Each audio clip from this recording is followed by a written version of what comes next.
नमस्कार, आदाब। Crime petrol city crimes अध्याय के आज के एपिसोड में आप सबका स्वागत है। आज का एक केस उत्तर प्रदेश की राजधानी हेरिटेज सिटी लखनऊ से जुड़ा है। लखनऊ भारत के 10 मुख्य शहरों में से एक है। बोलचाल और तहजीब के मामले में लखनऊ के लोगों का मिजाज हमेशा से आला दर्जे का माना जाता है, लेकिन यूपी से जुड़े कई माफियाज का कनेक्शन भी लखनऊ से जुड़ा माना जाता है। जहां आज तेजी से डेवलप होता लखनऊ युवाओं को रोजगार देने के मामले में 6ठे स्थान पर आ पहुंचा है, वहीं लखनऊ आज कई बड़े ऑर्गेनाइज्ड क्राइम्स का गढ़ भी माना जाता है। आज का ये एपिसोड लखनऊ शहर में दिन दहाड़े घटी कुछ ऐसी घटनाओं से जुड़ा है जिसने पूरे देश के मीडिया में हड़कंप मचा दिया।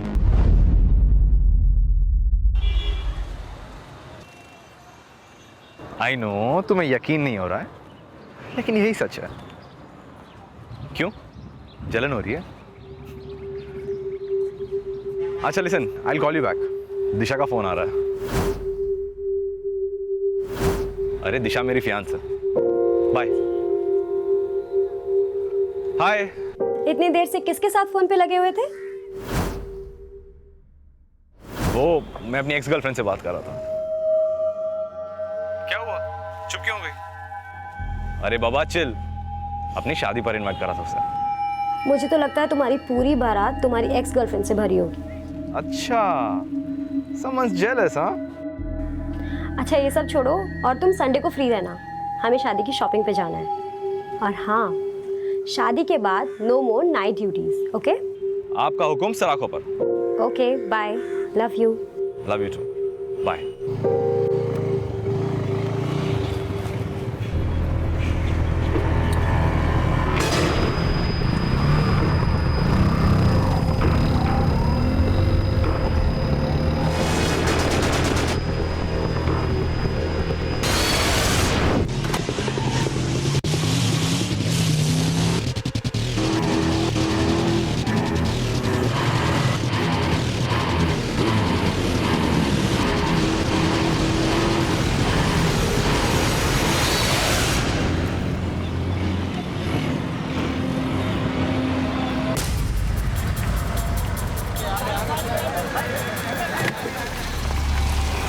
हटिए प्लीज, हटिए प्लीज, हटिए हटिए हटिए, उठाओ।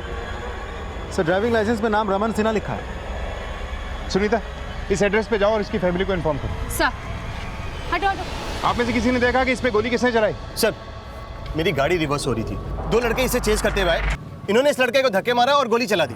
दोनों ने हेलमेट पहन रखी थी और उसकी बाइक लेके भी भाग गए। किस डायरेक्शन में गए थे? इस डायरेक्शन में। अबे यस सर, आगे जो चेक पोस्ट है उन्हें इस बाइक के बारे में इन्फॉर्म करो। Okay sir. विनय सर, इस रोड के दोनों एंड्स पे देखो कहीं सीसीटीवी कैमरा है क्या? शायद वो शूटर्स कहीं कैप्चर हुए हैं। सर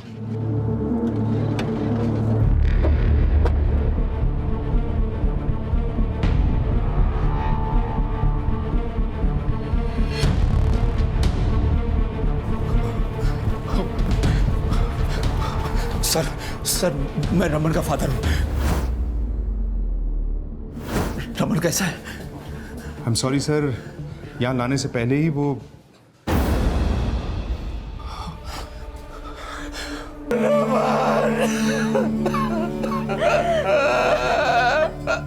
सर क्राइम सीन के आसपास हमें कोई सीसीटीवी नहीं मिला, लेकिन रमन की बाइक का नंबर हमें पता चला। जिस डायरेक्शन में वो किलर्स रमन की बाइक लेके भागे हैं, उस एरिया के पुलिस टीम को हमने रमन की बाइक का नंबर भेज दिया है। जैसे कोई अपडेट मिले मुझे इन्फॉर्म करो। सर।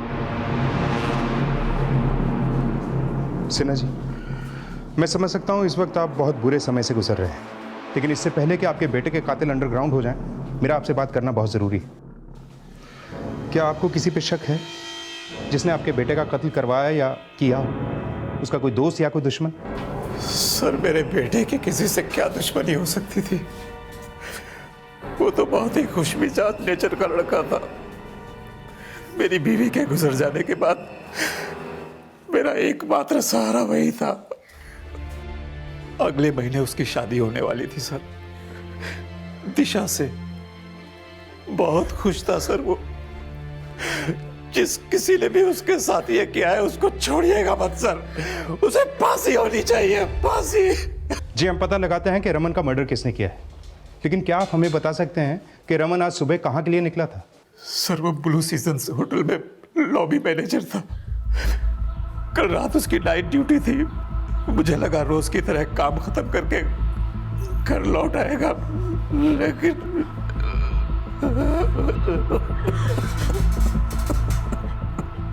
आप रमन से शादी करने वाली थी? जी सर। कब से जानती हैं आप रमन को? सर, हम एक दूसरे को बहुत टाइम से जानते हैं। वो मुझसे अपनी सारी बातें शेयर करता था। इनफैक्ट मेरी तो आज सुबह ही उससे बात हुई थी। आपका हुक्म सराखों पर। पूरा दिन बस मजाक के मूड में रहता था, पता ही नहीं चला। और अचानक से आपको क्या लगता है ऐसा कौन हो सकता है जिसने रमन का इस तरह से मर्डर किया? सर, यही तो मुझे समझ नहीं आ रहा है। उसका किसी के साथ कोई ऐसा इशू नहीं था कि कोई इसे इस तरह से मार दे।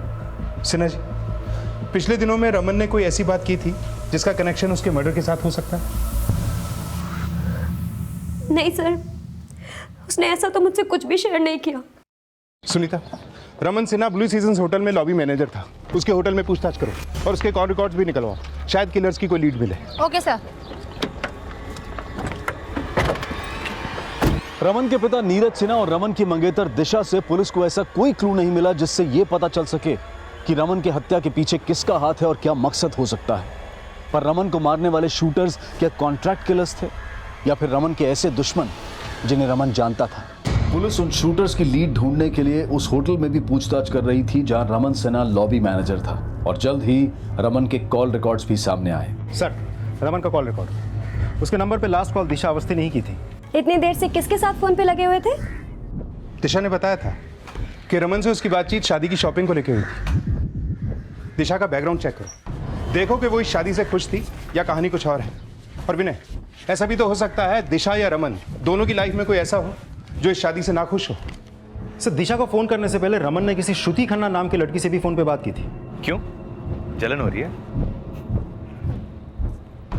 अच्छा listen, I will call you back. Disha का फोन आ रहा है। सर, ये श्रुति खन्ना उसी होटल के हाउसकीपिंग डिपार्टमेंट में काम करती है जहाँ रमन लॉबी मैनेजर था। मैंने दोनों के कोलीग से पूछताछ की तो पता चला कि दोनों के बीच अफेयर चल रहा था। करीब 6 महीने पहले श्रुति ने किसी सिद्धार्थ खन्ना से शादी कर ली थी।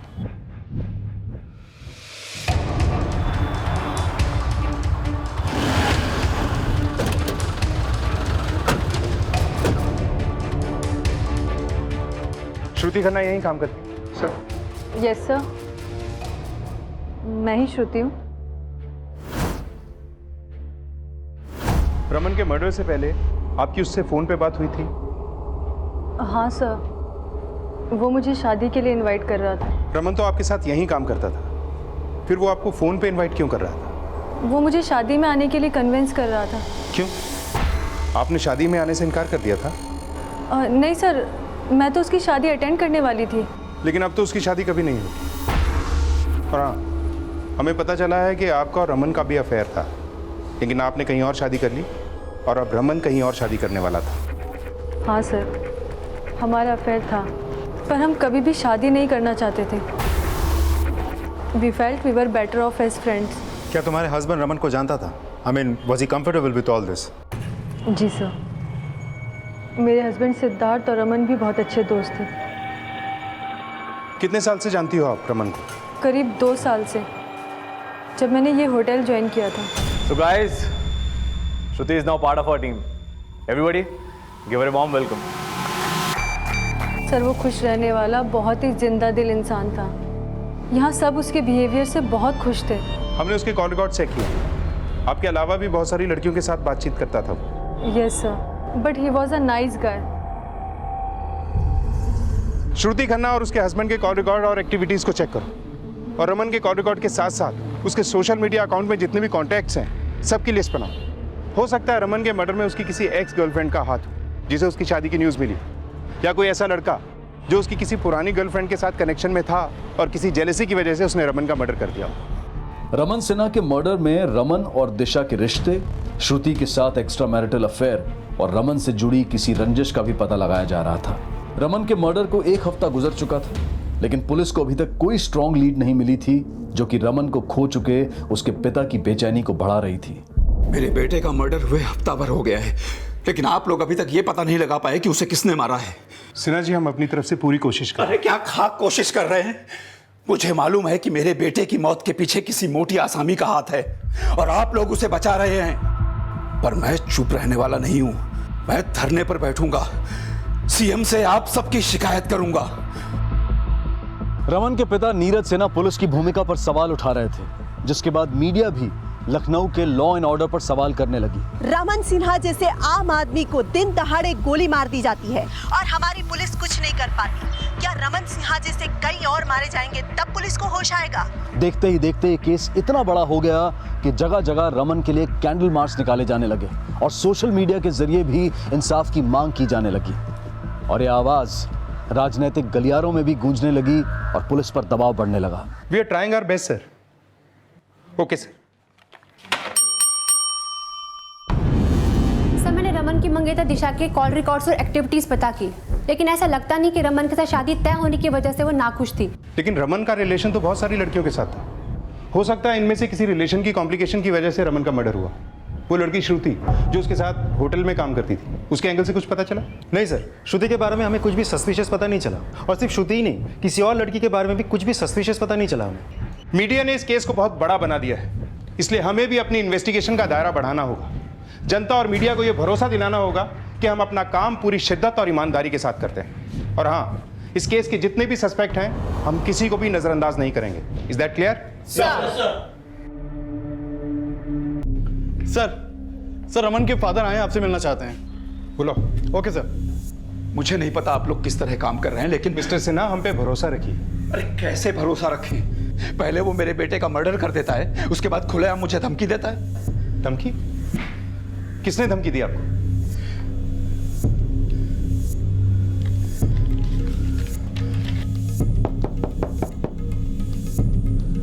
मैंने दरवाजा खोला तो वहां पर कोई नहीं था। ये लेटर पड़ा हुआ मिला। नीरज सिन्हा, अपने बेटे का मर्डर केस वापस ले ले, वरना तेरा भी वही हश्र होगा जैसा तेरे बेटे का हुआ। इस पे तो कोई एड्रेस या पोस्ट ऑफिस की स्टैम्प भी नहीं है। जी, मैं जानना चाहता हूं कि कौन है जिसने मेरे बेटे का मर्डर किया और अब मुझे धमकी दे रहा है। सिन्हा जी, हम पे भरोसा रखिए। ये जो कोई भी है, इस बार हमारे हाथ से बच नहीं पाएगा। इस लेटर पे जो हैंडराइटिंग है, ये हमें उस आदमी का लीड दे सकती है। श्रुति का हस्बैंड, दिशा और रमन के सारे दोस्त, सबकी हैंडराइटिंग को इस लेटर की हैंडराइटिंग से टैली करो।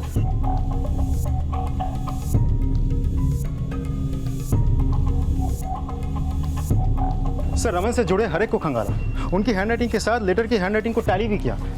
कुछ हाथ नहीं लगा सर। फिर ऐसा कौन हो सकता है जिसने रमन का मर्डर किया और रमन के फादर को लिखकर यह साफ किया कि रमन का मर्डर उसी ने किया है, और उस आदमी की कोई भी लीड हमें नहीं मिल पा रही। ये रमन सिन्हा कौन है? आप तो पुलिस में हैं, आपको मालूम है किसने मारा इसको? अरे हमसे क्या पूछ रही हो? हमको तो पुलिस डिपार्टमेंट वालों ने सिक्योरिटी गार्ड बना के छोड़ दिया। 12 घंटे जज साहब के घर के बाहर मक्खी मारते रहता। चलो, ड्यूटी जाना है अभी। टिफिन दो मेरा। Excuse me sir. Hello,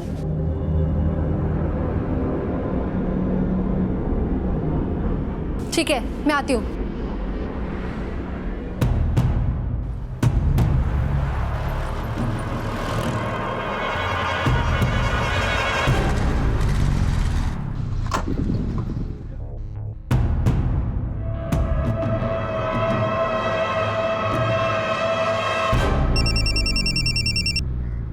hello, what?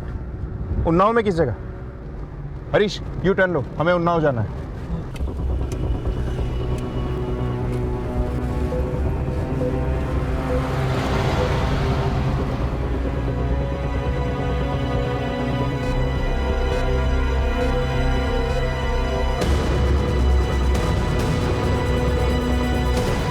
Raman Sinha की हत्या की जांच करने वाली सब इंस्पेक्टर सुनीता रानी की भी हत्या कर दी गई है। क्या सब इंस्पेक्टर सुनीता रानी की हत्या में रमन सिंह के हत्यारों की कोई साजिश थी? क्या सब इंस्पेक्टर सुनीता रानी को रमन केस के हत्यारों का कोई लीड मिला था जिसकी वजह से उनकी हत्या कर दी गई थी? सर एक सवाल।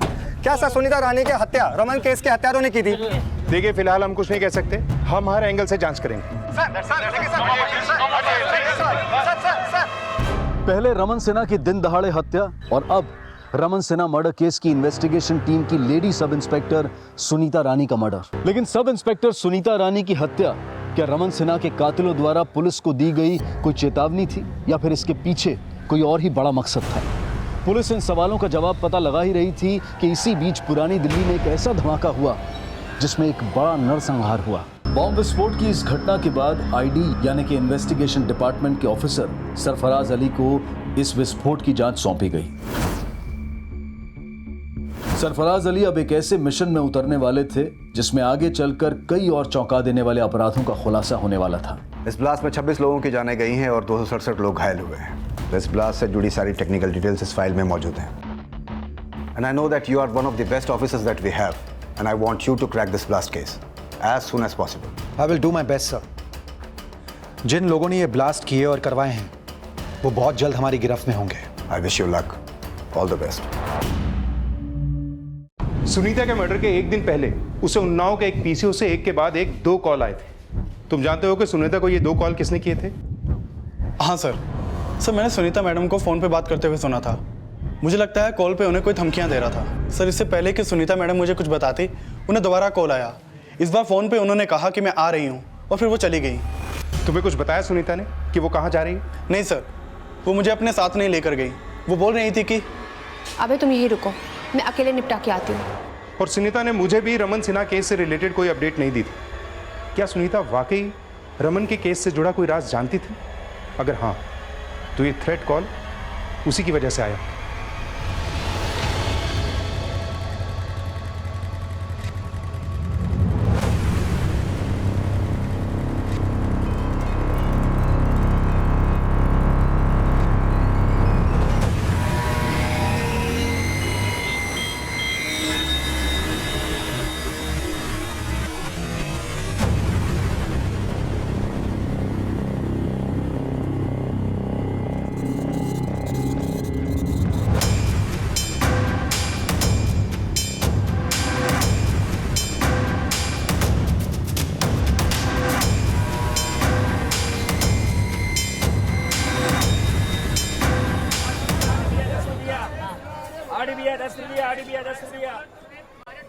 कैसे हो अशरफ?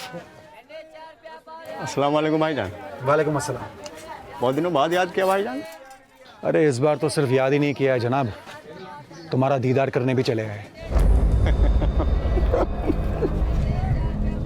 ये जरा देखना, बकरा लखनऊ का है, कहाँ मिलेगा? भाईजान आपका बकरा तो नहीं देखा, लेकिन ये मोमिन का नंबर दे रहा हूँ। आपको जिस भी चीज़ की जानकारी चाहिए उसकी पूरी खबर है उसके पास, ठीक है? ये लीजिए आपकी दाल। शुक्रिया। उम्मीद है तुम्हारी इस दाल में लखनऊ के बकरे का दाल गोश्त मज़ेदार पकेगा।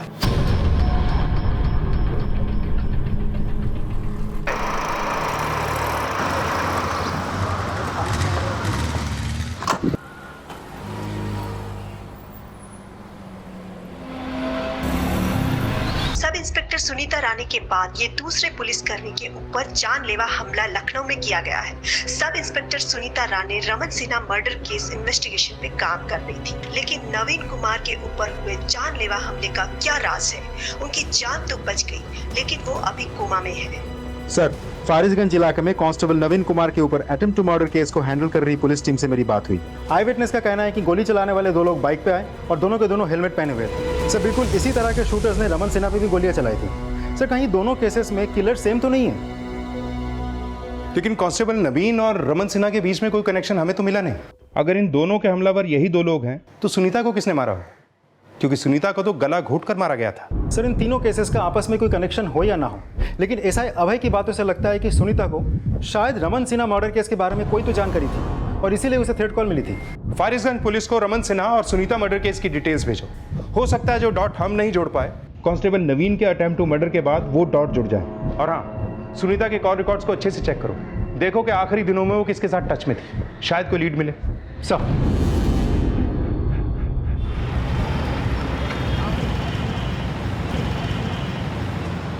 सर, शायद अपनी मंजिल लखनऊ में, इसीलिए सोचा बीवी बच्चों को भी लखनऊ घुमा लाता हूँ। Wish you a happy trip Sarfaraz. Thank you sir. Sir, मैंने सुनीता के कॉल रिकॉर्ड में से एक नंबर को आइडेंटिफाई किया है। ये नंबर उन्नाव के सब इंस्पेक्टर रंजीत मिश्रा का है। रंजीत मिश्रा का घर उन्नाव में ही है। सर, सुनीता मैडम को कॉल आने से पहले वो बोल रही थी कि अगले दिन हमें उन्नाव जाना है। अबे हमें उन्नाव जाना है, उन्नाव निकलने की तैयारी करो। Okay ma'am. हेलो, शायद वो रमन सिन्हा के केस के सिलसिले में उन्नाव जाने वाली हूँ। सर कहीं ऐसा तो नहीं कि सुनीता रंजीत मिश्रा के साथ रमन सिन्हा मर्डर को लेकर कुछ बात करती थी? शायद रंजीत ने सुनीता को कुछ बताया हो। सब इंस्पेक्टर रंजीत मिश्रा को मुझसे बात करने के लिए बुलाओ। Okay sir. अच्छे से खाओ, हाँ, बाद में आइसक्रीम भी खाना है। सुनिए, आपने इमरान की होने वाली बीवी की तस्वीर देखी? देखिए कितनी खूबसूरत है। वाकई खूबसूरत है। इमरान बहुत लकी है जो उसे ऐसी लड़की मिली। अच्छा सुनिए, हम इमरान की शादी के लिए गांव तो जा ही रहे हैं ना, तो शादी के बाद कुछ दिन वहीं पे रुक जाते हैं ना। बहुत साल हो गए हम गांव नहीं गए। आइडिया तो अच्छा है, लेकिन शादी के बाद मुझे इमीडिएटली यहाँ लखनऊ आना है किसी काम से। उसके बाद गांव चले जाएंगे, 2-3 दिन वहाँ पे छुट्टी मना लेंगे।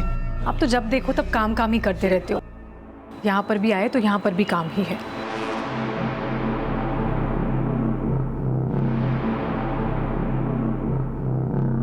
भाईजान चूना दो जरा।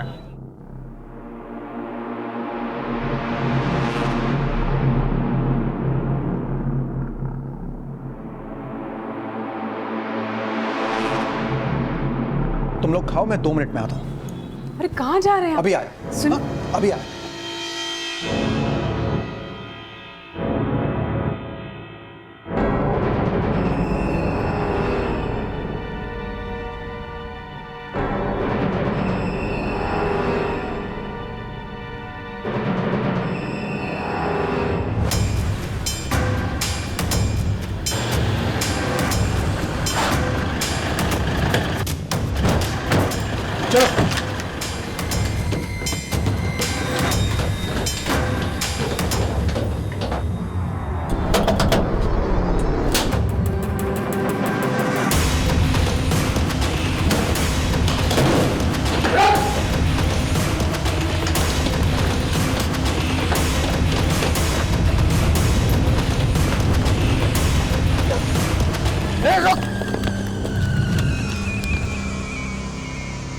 आईडी के ऑफिसर सरफराज अली ने पुरानी दिल्ली में हुए बॉम्ब विस्फोट की गुत्थी काफी हद तक सुलझा दी थी, लेकिन सब इंस्पेक्टर सुनीता रानी मर्डर केस, रमन सिन्हा और कांस्टेबल नवीन कुमार पर हुए शूटआउट में पुलिस को अब तक कोई स्ट्रांग लीड नहीं मिली थी। लेकिन इन सभी केसेस का आपस में कोई कनेक्शन था या नहीं, यह अब भी एक पहेली बनी हुई थी।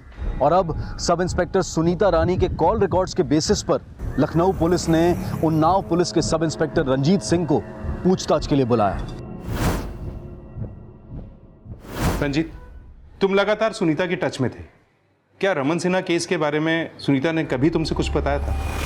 नहीं सर, सुनीता ने रमन सिन्हा केस के बारे में तो कभी कुछ भी डिस्कस नहीं किया। नहीं, वो तुम उसके साथ फ़ोन पे लगातार टच में थे ना? सर मैं पहले लखनऊ थाने में था और तब सुनीता भी वहीं थी और वहीं से हमारी जान पहचान भी है, इसीलिए अक्सर फ़ोन पे बातें होती रहती थी।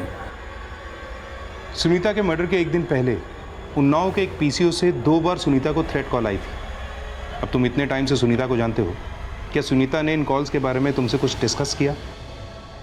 नहीं सर, इस बारे में मुझे कोई जानकारी नहीं है। ठीक है, तुम जा सकते हो। सर।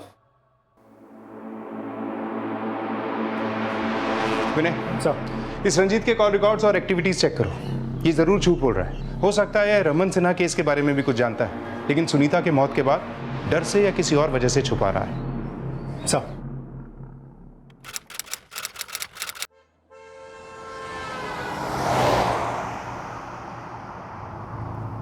आपने नसरीन का लहंगा देखा था?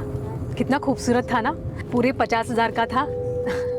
यार अब लहंगा 50,000 का हो या लाख रुपए का, लेकिन वहां सबसे ज्यादा खूबसूरत तो तुम ही लग रही थी। अच्छा। अरे बाबा, ये शॉर्टकट है ना, इसीलिए, वरना 15 किलोमीटर घूम के जाना पड़ता।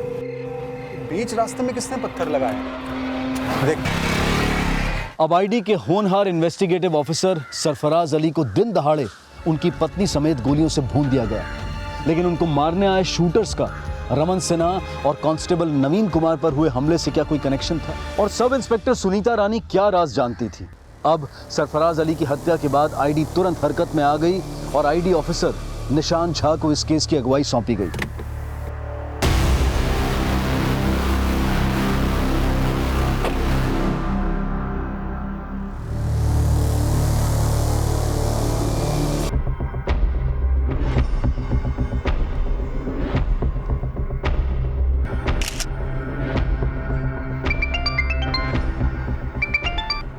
Yes sir. निशांत, मैंने दिल्ली ब्लास्ट के मेन एक्यूज मुराद से पूछताछ की है। लेकिन पूछताछ में उसने ऐसा कुछ भी नहीं उगला जिससे कि यह साबित हो कि सरफराज का मर्डर उसके असामाजिक ऑर्गेनाइजेशन ने किया है। लेकिन हाँ, ये हो सकता है कि सरफराज के मर्डर का प्लान उन लोगों ने मुराद की गिरफ्तारी के बाद बनाया हो। सर, सरफराज सर को मुराद की टिप दिल्ली के अशरफ और लखनऊ के इन्फॉर्मर्स ने दी थी। ऐसा लगता है डबल गेम खेला गया है। सरफराज सर को टिप देने के बहाने यहाँ बुलाया गया है और फिर उनका कत्ल किया गया। आईडी को लग रहा था कि सरफराज अली और उनके परिवार पर हुए अटैक में उसी असामाजिक संगठन का हाथ होगा जिनका ब्लास्ट में हाथ था। पुलिस उस संगठन से जुड़े कई संदिग्धों का घेराव कर रही थी। वहीं रमन सिन्हा और sub inspector Sunita murder case को इन्वेस्टिगेट कर रही लखनऊ पुलिस को एक अहम जानकारी हाथ लगी। मैंने सब इंस्पेक्टर रंजीत के कॉल रिकॉर्ड चेक किए। जिस वक्त पीसीओ से सुनीता को कॉल किया गया था उस वक्त रंजीत के फ़ोन की लोकेशन उसी एरिया के आसपास थी। मैंने पीसीओ के आसपास जाकर पूछताछ की, लोगों ने भी रंजीत को पहचान लिया है। उस वक्त रंजीत वहीं था। इसका मतलब सुनीता को वो दूसरा कॉल भी रंजीत ने किया होगा। लेकिन ये रंजीत सुनीता को थ्रेट क्यों देगा? सर, रंजीत और सुनीता के बारे में एक और बात पता चली। लखनऊ के जिस थाने में रंजीत और सुनीता एक साथ काम करते थे, वहाँ के कोलीग से पूछताछ करके पता चला कि दोनों में अफेयर चल रहा था, जबकि रंजीत पहले से ही शादीशुदा था।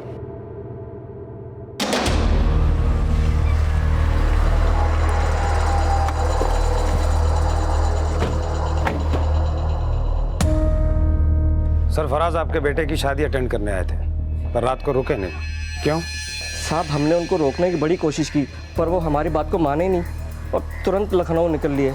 जो जो इस शादी में शरीक हुआ था, मुझे सबके डिटेल्स चाहिए। वैसे ऐसा कोई जिस पर आपको शक हो, जिसने शादी में उनका पीछा किया हो? कोई भी? साहब, शादी में तो सभी घर वाले लोग ही थे और सभी उनकी बहुत इज्जत किया करते थे। मुझे शादी की वीडियो फुटेज देखनी है। जी साहब, बिल्कुल देखिए। पर साहब, एक बात है, उसका एक चचेरा भाई भी है और ज़मीन के सिलसिले को लेकर सरफराज के साथ उसका कोर्ट में केस भी चल रहा है। दोनों में आपस में किसी भी तरह की कोई बातचीत नहीं होती है। नाम क्या है उसका? जी, जुनैद।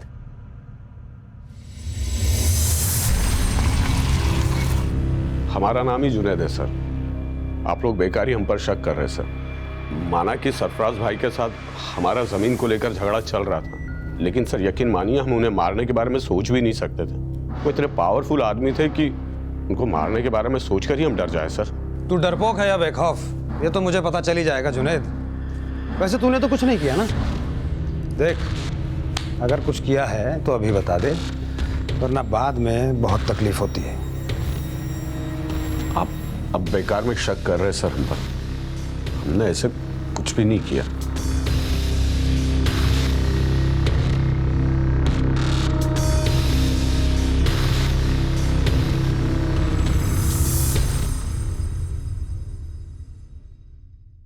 रंजीत, हमें शक ही नहीं बल्कि पूरा यकीन है कि सब इंस्पेक्टर सुनीता का मर्डर तुमने किया है। देखो, तुम खुद एक पुलिस वाले हो और अच्छी तरह से जानते हो कि सच उगलवाने के हमारे पास क्या क्या तरीके हैं, और मैं नहीं चाहता कि वो सारे तरीके मैं हाँ, मैंने सुनीता का मर्डर किया है। वो रोज़ाना मुझसे मिलने की कोशिश करती रहती थी। मुझसे कहती थी कि अपनी बीवी को डिवोर्स दे दो, मुझसे शादी कर लो। मैं नहीं करना चाहता था उससे शादी। मैंने उसे अवॉइड करने की भी बहुत कोशिश की, लेकिन वो हर रोज़ मुझसे मिलने की कोशिश करती रहती थी। सर, मैंने उसे रिक्वेस्ट की कि मुझे भूल जाए, लेकिन वो मेरी नहीं मानी। उसने मेरी वाइफ को हमारे रिलेशन के बारे में सब कुछ बता देने की धमकी दी। तभी मैंने फैसला किया। मैंने उसे पीसीओ बूथ से कॉल किया और बोला, अगर तुमने मेरी वाइफ को कुछ भी कहा ना सुनीता, तो अच्छा नहीं होगा। तुम मुझे धमका रहे हो? देखो, तुम्हारी बातों से मैं डरने वाली नहीं हूँ, ना ही पीछे हटने वाली हूँ। सर, उसने मेरा फोन कट किया तो मैंने उसे दोबारा फोन किया। हेलो। देखो सुनीता, मैं तुम्हें धमकी नहीं दे रहा हूँ। प्लीज, क्या हम मिलकर फिर से बात कर सकते हैं? तुम यहाँ आ जाओ, उसके बाद मैं तुम्हें घर छोड़ दूंगा। ठीक है? ठीक है, मैं आती हूँ। सुनीता का मर्डर तुमने क्यों किया ये तो तुमने बता दिया। अब ये बताओ कि रमन सिन्हा को क्यों मारा? मैंने नहीं मारा रमन सिन्हा को। इनफैक्ट मैं तो उससे जानता भी नहीं। तो सुनीता क्या रमन सिन्हा के मर्डर के केस के बारे में तुमसे कुछ डिस्कस कर रही थी? नहीं सर, हमारी ऐसी कोई बात नहीं। अगर सुनीता और सब इंस्पेक्टर रंजीत में कुछ डिस्कस नहीं हुआ था तो एएसआई अभय को वो ऐसा क्यों कह रही थी? अभय, हमें उन्नाव जाना है। उन्नाव निकलने की तैयारी करो। Okay ma'am. क्या सुनीता को वाकई कुछ ऐसा पता चला था जो रमन सिन्हा के किलर्स की लीड दे सकता था? सर, मैंने सुनीता के ड्रॉर्स, पर्सनल फाइल्स सब कुछ अच्छे से चेक किया, लेकिन मुझे ऐसा कुछ भी नहीं मिला जैसे उसने एएसआई अभय को कहा था। सर कहीं ऐसा तो नहीं कि सुनीता को कहीं से कोई इन्फॉर्मेशन मिली थी और वो उसके दिमाग में रह गई थी? सुनीता ने क्या कहा था ये तो हम गेस नहीं कर सकते, लेकिन हमें किसी भी हाल में ये जरूर पता करना है कि रमन सिन्हा को शूट करने वाले वो किलर कौन थे, और क्या कांस्टेबल नवीन को भी उन्हीं किलर्स ने शूट किया था। ये दोनों केसेस आपस में कनेक्टेड हैं या अलग अलग? सर पोस्टमार्टम रिपोर्ट के हिसाब से सरफराज सर को 26 गोली मारी गई, लेकिन सर एक अजीब बात पता चली है, जितनी भी बुलेट्स फायर की गई सब की सब यूपी पुलिस की पिस्टल से फायर की गई। क्या? यूपी पुलिस की पिस्टल? हाँ सर, आज से कुछ दिन पहले जज गिरधर सेन की ड्यूटी कर रहे हैं यूपी पुलिस के कांस्टेबल नवीन कुमार को कुछ किलर ने शूट कर दिया था, और सर मौका वारदात से उनकी पिस्टल लेकर फरार हो गए थे। फिलहाल सर कांस्टेबल नवीन अभी कोमा में है। सर नवीन का केस हैंडल कर रही पुलिस के मुताबिक वो 2 लोग थे और दोनों ने हेलमेट पहन रखा था, इसलिए सर किसी ने उनकी शक्ल नहीं देखी। सर इसके अलावा उन किलर्स के बारे में कोई इन्फॉर्मेशन नहीं है। अंकित, मुझे उस एरिया का डंप डेटा चाहिए जहां पर कांस्टेबल नवीन पर गोली चली थी, और उस एरिया का भी जहां पर सरफराज और उसकी फैमिली पर अटैक हुआ था। दोनों का डेटा टैली करो। आई एम श्योर हमें कोई ना कोई कॉमन नंबर जरूर मिलेगा, और ये कॉमन नंबर हमें किलर तक पहुंचने में मदद करेगा। ठीक है sir. ID officer Sarfaraz Ali और उनकी पत्नी को यूपी पुलिस की पिस्टल से शूट किया गया था। यूपी पुलिस के कांस्टेबल नवीन कुमार की पिस्टल चुराई गई थी, लेकिन नवीन कुमार पर हमला और रमन सिन्हा का murder illegal country made pistol bore .32 से किया गया था। लखनऊ पुलिस को रमन के शूटर्स की कोई लीड नहीं मिली, लेकिन जब आईडी ने सरफराज अली पर अटैक किए गए गाजीपुर एरिया और कांस्टेबल नवीन कुमार पर अटैक किए गए लखनऊ के फजलगंज एरिया का डंप डेटा स्टडी किया तो उन्हें क्लू मिला। सर मैंने उन दोनों एरिया के डंप डेटा को स्टडी किया है। सर जहाँ सरफराज सर को शूट किया गया था उस एरिया के आसपास इस एहसान का फ़ोन एक्टिव था। एहसान? हाँ सर, इसके बारे में इन्फॉर्मेशन निकाली है। सर ये जुनैद का भांजा है, और जिस दिन लखनऊ में नवीन को शूट किया गया था उस दिन इसका फ़ोन बंद था, लेकिन शूट आउट के कुछ दिन पहले तक इसका फ़ोन लगातार लखनऊ में एक्टिव रहता था। लेकिन यह भी तो हो सकता है कि कांस्टेबल नवीन के शूट आउट के वक्त इस एहसान ने जानबूझकर अपना फ़ोन बंद किया हो सकता है सर। फिलहाल सर इसका फ़ोन अभी बंद है और ये घर से फरार है। इस एहसान के मामा जुनैद को बुलाओ, अब मामा ही बताएगा भांजा कहाँ है। ठीक है सर। सर माना कि एहसान मेरा भांजा है, लेकिन मैं काफ़ी टाइम से उससे मिला नहीं हूँ। लेकिन जिस वक्त सरफराज तेरे गांव में शादी अटेंड कर रहे थे उस वक्त एहसान वहीं पर था, उसी गांव में, जबकि इसके पास तो कोई इनविटेशन भी नहीं था। फिर ये वहाँ क्या कर रहा था? और अगर ये तुझसे मिलने नहीं आया था तो फिर किससे मिलने आया था? सर हो सकता है कि वो उस दिन गांव में हो, लेकिन इस बारे में सच में मुझे कुछ नहीं पता। और कौन कौन है इस गांव में जिससे उसकी बातचीत है? कोई आइडिया नहीं सर। तू मुझे बेवकूफ़ समझ रहा है? बेवकूफ़ दिखाई देता हूँ मैं? बोलेगा या उगलवाऊं? बोल। सर मैं सच बोल रहा हूँ, आप मेरा यकीन करो प्लीज। मान लिया? मान लिया? जा। मतलब सर? मतलब जा।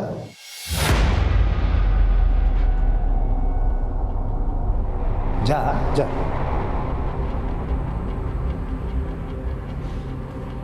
सर जाने क्यों दिया इसे? 4 थप्पड़ मारते सब कुछ उगल देता है। इसको पकड़ के रखने में हमारा कोई फ़ायदा नहीं है, हमारा फ़ायदा है इसे खुला छोड़ने में। ये खुद हमें एहसान की लीड देगा। इसकी एक एक एक्टिविटी पे नज़र रखना, और उस एहसान का लुकआउट नोटिस जारी करो। मुझे यूपी के एक एक अखबार में उसकी खबर चाहिए, फ़ोटो के साथ। शायद हमें उसकी कोई लीड मिल जाए। जी सर।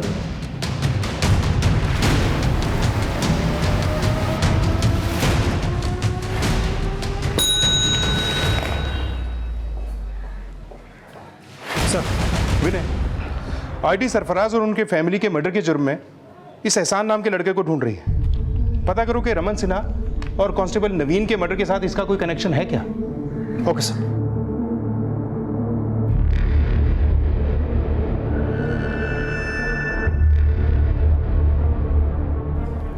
सर इन निशानों को देखकर लगता है कि शायद ब्रांड न्यू टायर्स थे, नो वेयर एंड टियर। एक काम करो, गाजीपुर और लखनऊ पुलिस से बोलो उनके एरिया में जितने भी टायर डीलर्स हैं सबसे पूछताछ करें। हो सकता है इस एहसान ने कहीं टायर चेंज करवाए हों। ठीक है सर। ये जो टायर के बारे में आप बता रहे थे सर, लखनऊ से एक आदमी आया है, वो कह रहा है कि उसे एहसान के बारे में कुछ बात करनी है। बुलाओ। सर मेरा नाम शाहिद है, अखबार में ये एहसान की फ़ोटो देखी तो सोचा आपको कुछ बता दूं। बताओ क्या बताना है? सर ये जो लड़का है ना एहसान, वो मेरे यहाँ घर पे किराए पे रहता था, और सर इसके साथ में एक और लड़का भी रहता था। लड़का? कौन लड़का? सर मुझे उसका नाम तो नहीं पता। एहसान ने मुझे बताया था कि उसका दूर का भाई है। और सर मुझसे जब एहसान ने घर किराए पे लिया था तो मुझे कोई डॉक्यूमेंट्स नहीं दिए। मैं बार बार मांगता था, लेकिन वो फिर भी कोई ना कोई बहाना करके टाल देता था। आखिर में मैंने उसको बोल दिया कि अगर तुमने मुझे डॉक्यूमेंट्स नहीं दिए तो मैं तुमको घर से निकाल दूंगा। और जब दूसरे दिन मैं उसके घर पे गया सर, तो वो वहाँ से गायब हो चुका था बिना मुझे बताए। एक मिनट, ये जिस लड़के का भी आपने जिक्र किया जो एहसान के साथ रहता था, इसका स्केच बनवा सकते हो? बिल्कुल सर।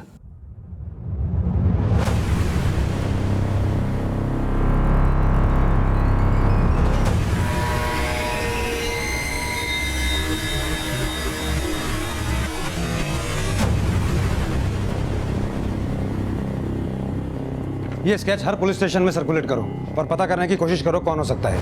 ठीक है सर।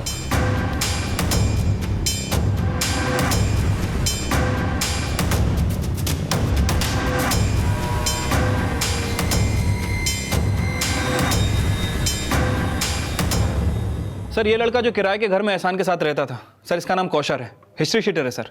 यूपी के बहुत सारे पुलिस स्टेशन में इसके खिलाफ मर्डर और अटेम्प्ट टू मर्डर के लगभग 8 से 10 मामले दर्ज हैं। फिलहाल फरार है सर। और पता चला है कि एहसान भी इसी की गैंग का आदमी है। इसकी हर क्राइम एक्टिविटीज में एहसान कहाँ थे। इसका मतलब ये एहसान और ये सर 2 दिन पहले जुनैद ने ग्रेटर नोएडा में किसी को कॉल किया था सर। पता चला है कि वहाँ पर जुनैद की बहन भी रहती है।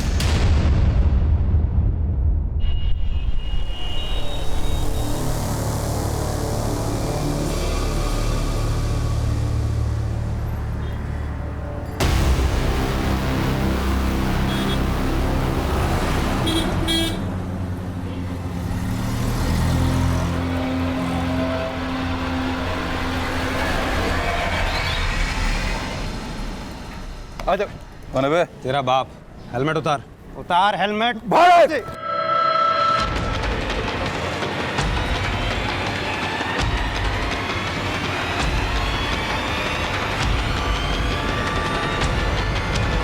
कोई नहीं मारेगा। बोल। सरफराज सर और उनकी फैमिली का मर्डर तूने किया है ना? हाँ, मैंने और एहसान ने ही सरफराज उसकी फैमिली को मारा है। और ये मर्डर तूने जुनैद के कहने पर किया है? हाँ, मैंने ये मर्डर जुनैद और एहसान के कहने पे किया। सर सरफराज को मालूम चल गया था कि मैं जुनैद और एहसान की मदद कर रहा हूँ।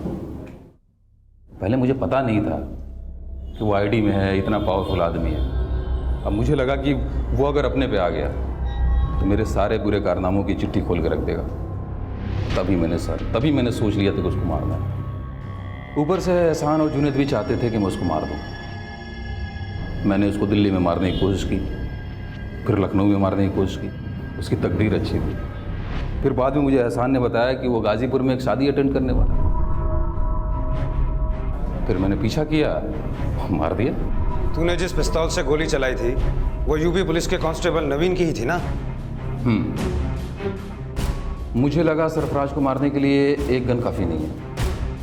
मैंने हवलदार का 2-3 दिन पीछा किया और फिर सर इनके पास जो बाइक मिली थी उसकी नंबर प्लेट फेक है। तेरे पास जो बाइक थी वो किसकी है? चुराई है मैंने। कहाँ से?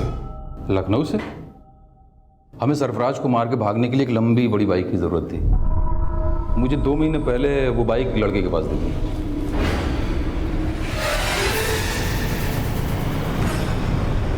तूने उस लड़के को सिर्फ इसलिए गोली मार दी क्योंकि तुझे उसकी बाइक छीननी थी? हाँ, मुझे उसके बाइक पे दिल आ गई थी। मैंने उसे मार दिया और बाइक लेके भाग गया। मीडिया वालों ने हंगामा मचा दिया था। फिर मैंने एहसान के हाथों से उसके बाप के पास एक चिट्ठी भिजवाई।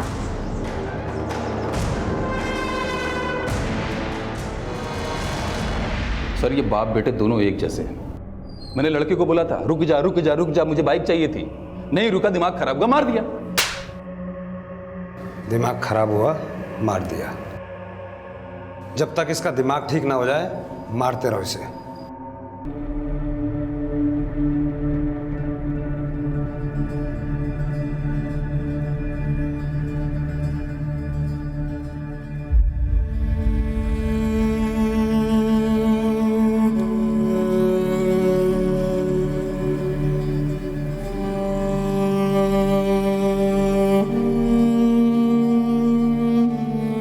जिसकी सोच और समझ पूरी तरह से अपराध में लिप्त हो, वो छोटी सी छोटी वजह के लिए भी अपराध कर सकता है। कौसर की सनक उससे पहले भी कई हत्याएं करवा चुकी थी और उसकी इसी सनक का फायदा उठाकर सरफराज अली के चचेरे भाई जुनैद और उसके भांजे एहसान ने सरफराज अली और उसके परिवार को मारने की एक ऐसी खूनी योजना बनाई जिसकी बदौलत कांस्टेबल नवीन कुमार आज भी कोमा में है और रमन सिन्हा अपने पिता को इस दुनिया में अकेला छोड़कर जा चुका है। अब मैं अनूप सोनी आपसे विदा लेता हूं। फिर मुलाकात होगी अगले एपिसोड में एक और चौंका देने वाले केस के साथ। तब तक अपना और अपने परिवार का ख्याल रखें और देखते रहें क्राइम पेट्रोल सिटी क्राइम्स।